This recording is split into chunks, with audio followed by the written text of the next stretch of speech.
ചിരിയാണ് ഏറ്റവും നല്ല മരുന്ന്. ഒരു മനുഷ്യൻ വർഷങ്ങളായി ഈ മരുന്ന് നമുക്ക് നൽകുന്നു. കപിൽ ശർമ്മ. എന്നാൽ അദ്ദേഹത്തിന്റെ വിജയത്തിനു പിന്നിലെ യഥാർത്ഥ കഥ നിങ്ങൾക്കറിയാമോ? 1981 ഏപ്രിൽ 2 പഞ്ചാബിലെ അമൃത്സറിൽ ജനിച്ച കപിലിന്റെ യാത്ര ഒരിക്കലും എളുപ്പമായിരുന്നില്ല. പോലീസ് കോൺസ്റ്റബിളായ അച്ഛൻ മകൻ നന്നായി പഠിക്കണമെന്ന് ആഗ്രഹിച്ചു. പക്ഷെ കപിലിന് അഭിനയത്തോടും കോമഡിയോടും അഭിനിവേശമായിരുന്നു. അച്ഛൻ ക്യാൻസർ ബാധിച്ചു മരിച്ചപ്പോഴാണ് ജീവിതം ദുരിതമായത്.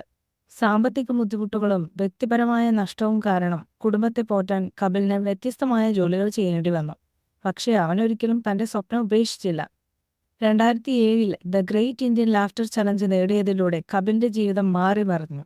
ഹൃദയം കീഴടക്കു മാത്രമല്ല, 10 ലക്ഷം രൂപ സമ്മാനത്തുക നേടുകയും ചെയ്തു. പക്ഷെ ഇതൊരു തുടക്കം മാത്രമായിരുന്നു. 2013 കപിൽ കോമഡി നൈറ്റ്സ് വിത്ത് കപിൽ ആരംഭിച്ചു. അത് തൽക്ഷണം ഹിറ്റായി. ബിട്ടു ശർമ്മ, ദാദി തുടങ്ങിയ അദ്ദേഹത്തിന്റെ കഥാപാത്രങ്ങൾ ജനപ്രിയ പേരുകളായി മാറി.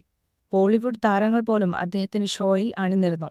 എന്നാൽ സഹതാരങ്ങളായുള്ള വഴക്കുകൾ, മദ്യപാനത്തോടുള്ള പോരാട്ടം, അദ്ദേഹത്തിന്റെ ഷോ റദ്ദാക്കൽ എന്നിവയുമായി